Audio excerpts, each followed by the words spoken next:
Tentang semua ini itulah karunia-karunia yang digabungkan menjadi satu. Dan semua kalau digabungkan menjadi satu dan bekerja sama dengan baik, maka apa yang diinginkan yaitu satu persekutuan atau bangunan rumah ini semuanya akan menjadi baik dan indah.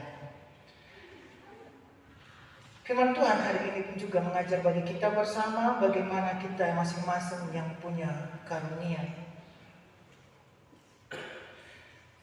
Yang dimana dalam karunia-karunia ini Paulus memberitahukan pada jemaat-jemaat di Korintus, di mana dia menentukan perkara-perkara bagi jemaat-jemaat di Korintus untuk mengajarkan dan menuntun mereka, yaitu pertama tentang karunia-karunia roh.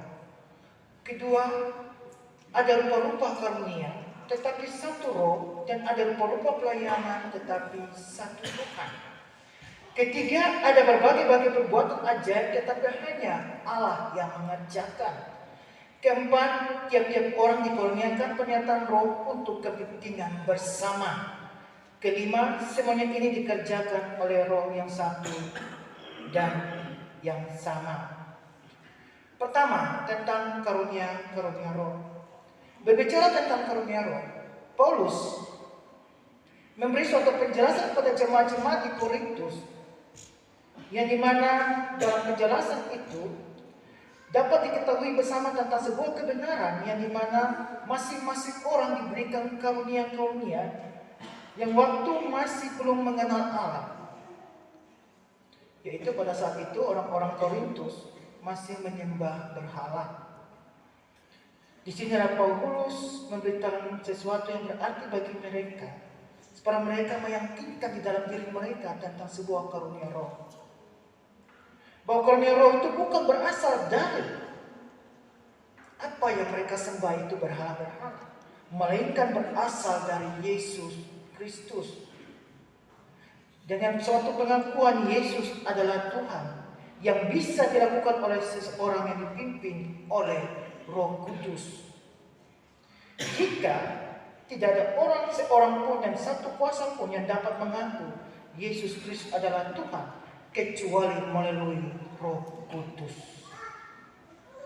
Demikianlah yang dikatakan oleh firman Tuhan yang dicatat dalam surat pertama Korintus ayat 12. Pertama Korintus pasal 12 ayat yang ketiga. Tuhan berfirman karena itu aku mau meyakinkan kamu bahwa tidak ada seorang pun yang berkata-kata oleh Roh Allah dapat berkata terkutuklah Yesus, dan tidak ada seorang pun yang dapat mengaku Yesus adalah Tuhan selain Roh Kudus. Dari Roh Kudus inilah sebuah karunia akan muncul kalau kita percaya dan meyakini. Kedua, ada rupa-rupa karunia tetapi satu roh, dan ada rupa-rupa pelayanan tetapi satu Tuhan. Bapak Mama, saudara-saudara yang terkasih, siapakah yang meragukan karunia-karunia Allah kepada setiap pribadi? Bahwa karunia Allah kepada semua pribadi di antara kita sudah sangat jelas. Kita mengetahui bersama kalau kita mengerti tentang pribadi kita masing-masing. Yang dimana ada yang mendapatkan karunia mengajar, ada yang mendapatkan karunia penyembuhan, dan ada pula yang mendapatkan karunia untuk bermain musik, bernyanyi.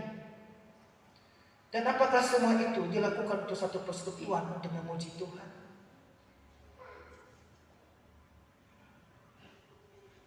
Bapak Mama, saudara-saudara yang terkasih, kita diingatkan kembali pada firman Tuhan berupa-rupa karunia untuk sesuatu yang terbaik demi kemuliaan nama Tuhan.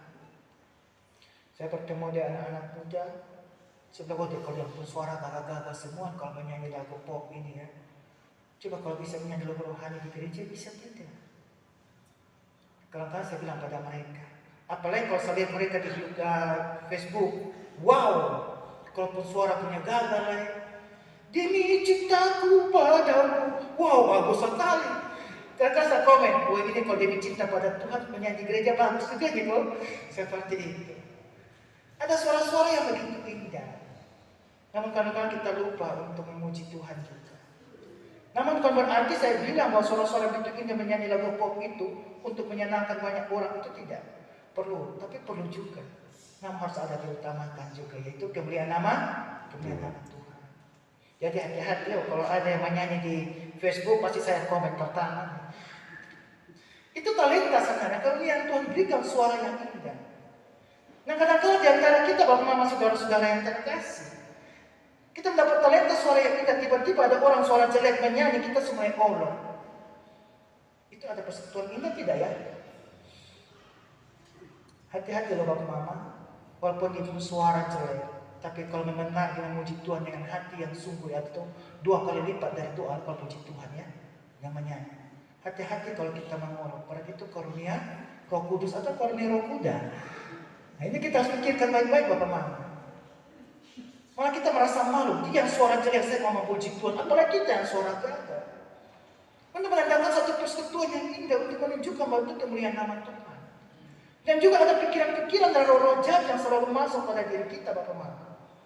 Ada orang sudah dapat karunia dalam hal menyanyi, untuk menyanyi, tapi kadang mereka bicara lain. Kok dia terus, sesuatu ada yang lain kok.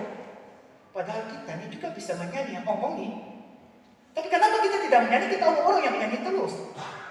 Ini tanda tanya ya dalam diri kita. Kalau kita mau bicara pada orang menyanyi terus, kita ditunjukkan bahwa kita juga harus menyanyi. Jangan kita bicara orang. Nah ini kadang-kadang roh jahat ini selalu masuk pada diri kita untuk menghancurkan satu persekutuan, satu kedamaian. Kita harus hati-hati bapak. Di sini Paulus mengajarkan bagi jemaat-jemaat bahwa betul rupa-rupa karunia, bagaimana kita dipersatukan dengan rupa-rupa karunia ini. Ada orang yang bisa menyanyi memuji Tuhan, kita juga harus pada saat sama itu. Dia menyanyi untuk memuji Tuhan. Kebanyakan banyak orang, bapak mama, bahwa kalau ada istilahnya penyanyi pop yang datang, yang kita kenal bahwa ke Slang ataupun ke siapa ya, itu kita dapat satu kota, saya yakin orang yang idola-idola semua akan berkumpul di satu lapangan. Mau harga tiket berapapun pasti berkumpul. Betul tidak? Itu sudah jelas. Pasti banyak yang ingin berkumpul. Namun, bapak mama saudara-saudara yang terkasih, bagaimanakah kita berkumpul untuk memuji Tuhan? Ini pertanyaan dalam pribadi kita masing-masing. Bagaimanakah kita yang mendapat suara-suara yang indah untuk memuji Tuhan? Apakah kita diamkan? Satu perupa karunia ini pun juga bapak mama saudara terjadi juga di dalam gereja kita, tempat kita, ibadah kita. Yaitu ada yang berkhotbah, ada song leader, ada pemain musik, ada yang membawa slide dan lain sebagainya ini. Semua kalau dijalankan menjadi satu, semuanya akan sempurna, akan baik. Coba tiba-tiba pemain musik, tiba-tiba kalau biasa pemain musik tidak ada. Atau tiba-tiba song leader ada. Apalagi pendeta Merkuri yang suka suara kiri, ya, kota kemana sudah. Pasti ada sesuatu yang tidak indah kan? Benar tidak? Merkuri angkat suara, istilahnya contoh lagu apa ya? Selamat di tangan Yesus. Tidak ada song leader, tidak ada pemain musik. Merkuri angkat, selamat di tangan. Pas coba begitu suara model apa nih? Ya kan? Tidak akan menjadi sesuatu yang indah bapak mama. Karena itu perupa karunia dipakai untuk memuji Tuhan. Ada song leader memuji Tuhan, ada pemain musik, ada yang ini. Kalau ada lagu-lagu yang kita tidak tahu, tiba-tiba tidak ditunjukkan di slide, pasti kita juga angkat jatuh bangun kan bapak mama. Apalagi kita tidak hafal kata-kata lagu-lagu itu. Dan inilah bapak mama saudara-saudara yang terkasih. Rupa-rupa karunia ini kita digunakan untuk sesuatu bersama dalam satu persekutuan untuk memuji Tuhan. Jangan kita abaikan karunia-karunia yang Tuhan sudah berikan dengan rupa-rupa yang ada ini, sehingga semuanya saling melengkapi untuk menunjukkan sesuatu yang indah di hadapan Tuhan. Ketiga, ada berbagai perbuatan ajaib, tetapi hanya Allah yang mengerjakannya. Bapak mama saudara-saudara yang terkasih, dalam pertama Korintus pasal 12 ayat 6 mengatakan demikian. Untuk supaya jemaat-jemaat di Korintus pun juga menyatakan sesuatu yang berarti, namun mereka jangan sombongkan diri, jangan menganggukkan diri. Contoh hal sederhana,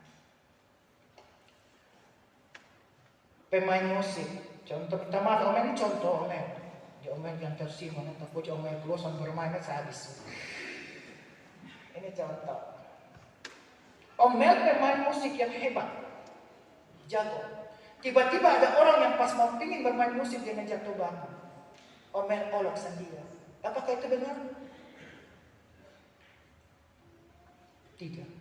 Bapak mama saudara-saudara yang terkasih, kita jangan menyombongkan diri bahwa kita pemain musik yang hebat. Kita harus meyakini bahwa itu Tuhan yang berikan. Kita ini sebenarnya tidak ada apa-apanya. Karena Tuhan yang berikan, maka kita bisa bermain musik. Karena itulah karunia yang Tuhan berikan bagi masing-masing orang. Atau contoh, pendeta Merkurius ini bisa menyembuhkan orang. Dan saya bangga, saya bisa kesembuh orang. Hati-hati, jangan bilang saya Merkurius ini yang menyembuhkan. Tapi Tuhanlah yang menyembuhkan melalui Merkurius ini. Jelas? Itu karunia yang Tuhan berikan bagi masing-masing orang. Jadi jangan menyembuhkan diri, tapi Tuhan yang sama yang bekerja pada orang itu untuk suatu kesembuhan bagi orang lain. Kita pun juga dalam hal menyanyi dan untuk karunia-karunia yang lain. Kita bisa mengerjakan segala sesuatu yang baik. Bukan karena kita hebat, melainkan Tuhan yang hebat. Amin. Karena Tuhan yang memberikan semuanya. Oleh karena itu Paulus mengingatkan juga jangan ada kesombongan, melainkan mengakui Tuhanlah yang bekerja atas semua ini. Kalau bukan Tuhan, maka semuanya akan sia-sia. Bapak mama saudara-saudara yang kekasih dalam kasih Yesus Kristus yang keempat, tiap-tiap orang dikurniakan pernyataan roh untuk kepentingan bersama. Nah, ini bapak mama saudara-saudara yang terkasih dalam kasih Yesus Kristus. Pertama Korintus 12 ayat 7-8 berbunyi, tetapi kepada tiap-tiap orang dikurniakan pernyataan roh untuk kepentingan bersama. Sebab kepada yang seorang roh memberikan karunia untuk berkata-kata dengan hikmat, dan kepada yang lain orang roh yang sama memberikan karunia berkata-kata dengan pengetahuan. Bagaimana saudara-saudara yang terkasih, hikmat dan pengetahuan. Sebuah hikmat dan pengetahuan itu semua berasal dari Allah. Contoh, saya orang yang dimana berteologi, belajar tentang teologi. Saya punya pengetahuan tentang teologi ini bagaimana sebarkan atau memberitahukan bagi banyak orang. Tapi belum tentu saya punya hikmat. Dan oleh karena itu ada yang bisa memberikan suatu pengetahuan yang baik itu, atau saya memberikan pengetahuan yang baik, namun ada hikmat yang harus berjalankan. Hikmat itu harus berasal dari Allah. Contoh sederhana, saya memberikan suatu pengetahuan yang, atau saya mengerti suatu pengetahuan yang dimana saya adalah orang teologi. Saya mengatakan bahwa kita berbuat yang baik itu adalah untuk memuji Tuhan. Saya tidak menerjemahkan berbuat baik itu seperti apa. Contoh sederhana, saya sudah pernah ilustrasi soal ini, tapi saya ulang lagi, mohon maaf. Robin Hood selalu berbuat baik. Ia selalu membantu orang susah. Kita harus mencontohi dia. Betul tidak? Jelas pasti yang benar saja. Bapak kita omong seperti itu. Berarti kita harus minta hikmat. Benarkah tidak Tuhan apa yang Bapak kita katakan? Setelah itu ada orang yang mencerita dengan hikmat Tuhan. Robin Hood berbuat baik, maka kita harus tiru. Benar Robin Hood berbuat baik. Ternyata Robin Hood mencuri dari orang-orang kaya dan itu membantu orang miskin. Berarti sama saja pencuri. Berarti tidak buat baik kan? Benar tidak? Jelas, itu hikmat Tuhan sebenarnya untuk mengajarkan bagi kita bersama. Seperti halnya saya berkhotbah. Saya berkhotbah sesuai pengetahuan teologi. Tapi Bapak Mama juga harus minta Tuhan, apakah benar apa yang kita berkhotbah itu untuk menunjukkan bagi kita suatu kebenaran sesuai apa yang Tuhan inginkan. Minta hikmat. Dan setelah kita bisa dapat, oh ternyata seperti ini dan seperti itu. Jangan sampai kita tidak minta hikmat Tuhan, kita mendengar lurus-lurus saja. Akibat kita pulang juga bawa lurus-lurus, jangan sampai ada sesuatu yang salah. Ini juga harus kita mengerti bagai tentang karunia ini. Kita minta hikmat. Oleh karena itu kita saling melengkapi. Pendeta menentukan tentang firman Tuhan. Ada orang yang mendapat karunia, dia punya hikmat diberitahukan. Oh, arti dan maksud dari firman Tuhan ini yang diungkapkan Pak Pendeta sebenarnya seperti ini. Bukan berarti Pak Pendeta itu salah. Tapi ada sesuatu yang Tuhan berikan itu melalui hikmat ini anak ini. Seperti itu. Jangan sampai ke Pak Pendeta sobat batas salah di luar omong, itu pendeta semulai dan dipunya.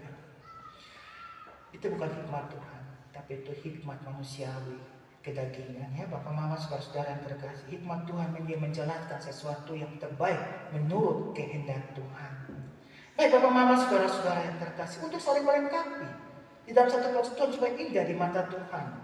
Yang kelima, semuanya ini dikerjakan oleh Roh yang satu dan yang sama. Dan oleh karena itu Bapak Mama saudara-saudara yang terkasih, kita tidak bisa saling merendahkan satu yang lain. Dengan hikmat yang Tuhan berikan ini, bagi kita sebagai karunia yang punya hikmat, kita jangan menundukkan diri, melainkan kita juga merendahkan diri. Maksud dan tujuannya seperti apa? Supaya orang juga akan melihat dan tidak mengejek bagi orang yang lain, melainkan mereka juga punya hikmat yang juga didapatkan nanti, pengetahuan yang didapat nanti untuk bisa meneruskan bagi orang lain. Dan persekutuan itu akan menjadi indah. Namun, kalau kita mendapatkan sesuatu yang berarti ini, dan kita memuji diri dan kesombongan diri, maka persekutuan pun juga tidak akan menjadi indah. Atau tidak menjadi satu persekutuan yang indah di hadapan Tuhan. Bapak Mama saudara-saudara yang terkasih, kadang-kala kita sebagai manusia, kita hanya menunjukkan yang indah di depan manusia. Tapi kita lupa menunjukkan indah di mata Tuhan. Mungkin di mata saya. Di mata Tuhan. Bukan di mata saya lagi. Seperti itu. Baik Bapak Mama saudara-saudara yang terkasih, ini yang utamakan kita sebagai pemilik Tuhan. Mendapat karunia masing-masing. Ada yang mengajar, ada yang memberitakan sesuatu kebenaran, ada yang menyanyi. Ada juga yang dimana ada usaha-usaha yang lain Tuhan berikan karunia untuk saling melengkapi. Hal-hal yang sederhana Bapak Mama saudara-saudara yang terkasih. Saya seorang tukang. Saya lihat gedung gereja ini, dia punya tembok sudah mulai runtuh. Bagaimana saya punya karunia? Saya omong yang majelis, Bapak Mama mohon izin saya bantu kerja ini kok. Ada yang tidak seperti itu ya?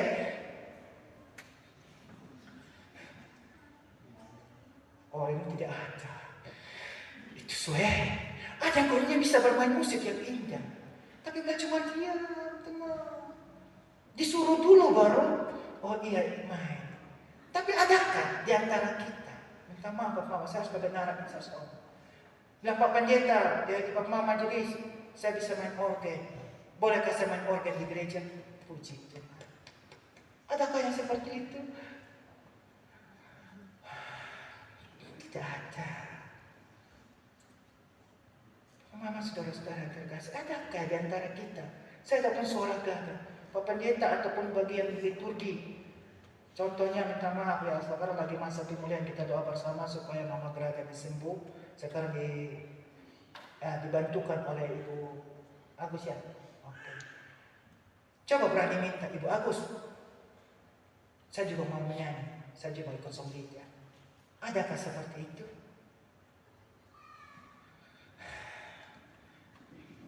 Jangan sampai kita hanya bisa memakai roh-roh manusiawi kita yang notabene roh jahat. Cuma itu sosok leader yang menyanyi. Soalnya yang lain kok itu roh jahat yang memakai kita. Adakah kita beranikan diri saya juga ingin menyanyi sebagai sosok leader? Ada tidak? Tunjukkan itu, jangan bicara itu. Itu artinya menghancurkan sebuah persekutuan Bapak Mama. Ini sederhana saja Bapak Mama sendiri. Hanya kita lupa semua itu. Hanya kita mau melihat selumbar di mata orang, tapi kita lupa melihat pada diri kita sendiri. Tuhan sudah kasih karunia-Nya. Bagaimana kita gunakan untuk satu persekutuan yang indah?